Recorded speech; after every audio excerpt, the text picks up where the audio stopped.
आज मैं आपको इस ब्रह्मांड की सबसे डार्क मिस्ट्री के बारे में बताऊंगा। अगर मैं आपसे कहूँ एक ऐसा कब्रिस्तान जिसे आप रोज देखते हो, वहाँ सिर्फ लाशें ही लाशें नजर आती हैं, लेकिन आपने कभी ध्यान ही नहीं दिया। इस वीडियो को देखने के बाद आप एक बार जरूर सोचोगे। रात के आसमान में चमकते तारों को देखना, क्या है वो? स्टार्स? नहीं, वो कब्रिस्तान है। स्टार्स का कब्रिस्तान। रात का चमकीला आसमान जितना इंटरेस्टिंग हमें लगता है, उसके पीछे की कहानी उतनी ही डरावनी है। दरअसल हम जिन तारों को देखते हैं वो रियल तारे हैं ही नहीं। अगर हमारे पास कोई ऐसा टेलीस्कोप होता जिसके जरिए हम रियल टाइम में तारों को देख पाते, तो हमें पता चलता वहाँ कोई तारा है ही नहीं। उनमें से ज्यादातर तारे अपने स्थान से पलायन कर चुके हैं और कई स्टार्स तो मरकर ब्लैक होल बन चुके हैं। और अंतरिक्ष का ज्यादातर हिस्सा एकदम खाली, डार्क है।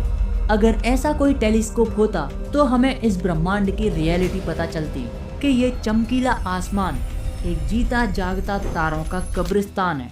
जब वहाँ कोई तारा है ही नहीं, तो आज हमें आसमान चमकीला क्यों दिखाई देता है? तो इसकी वजह है लाइट स्पीड। इसे एक एग्जाम्पल से समझो। कोई तारा हमारी धरती से 1 लाख लाइट ईयर दूर है। अब ये लाइट ईयर क्या है? तो लाइट ईयर प्रकाश द्वारा 1 साल में चली गई दूरी है, जो कुछ इतनी है। तो हमारा जो स्टार है वो हमारी पृथ्वी से 1 लाख लाइट ईयर दूर है। इसका मतलब ये हुआ उस तारे से चलने वाले प्रकाश को हमारी धरती तक पहुंचने में 1 लाख साल लगेंगे।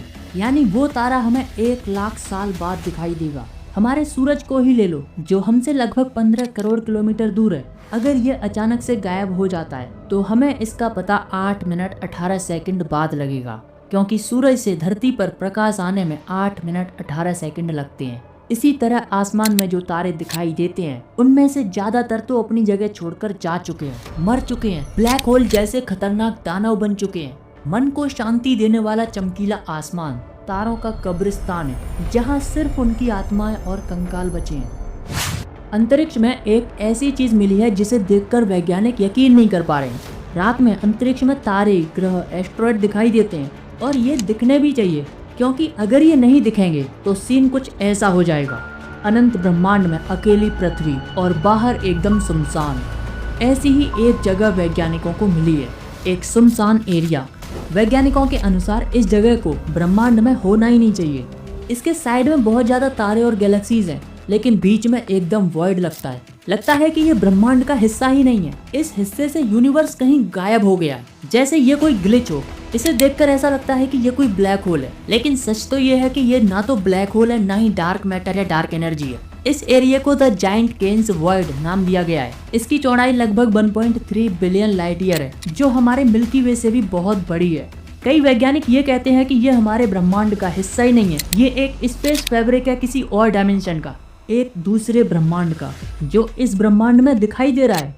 इसके बारे में वैज्ञानिकों के पास ज्यादा कोई जानकारी नहीं है, और ना ही ये पता है कि एक्चुअल में ये है क्या और ये कैसे बना। वैसे आपका क्या रिएक्शन होगा जब हमें ये पता चलेगा कि हम ब्रह्मांड में अकेले हैं? इस ब्रह्मांड में पृथ्वी के अलावा जीवन एग्जिस्ट ही नहीं करता। नीचे कमेंट में जरूर बताना, और ऐसी ही इंटरेस्टिंग और मिस्टीरियस वीडियोस के लिए चैनल को सब्सक्राइब कर लें।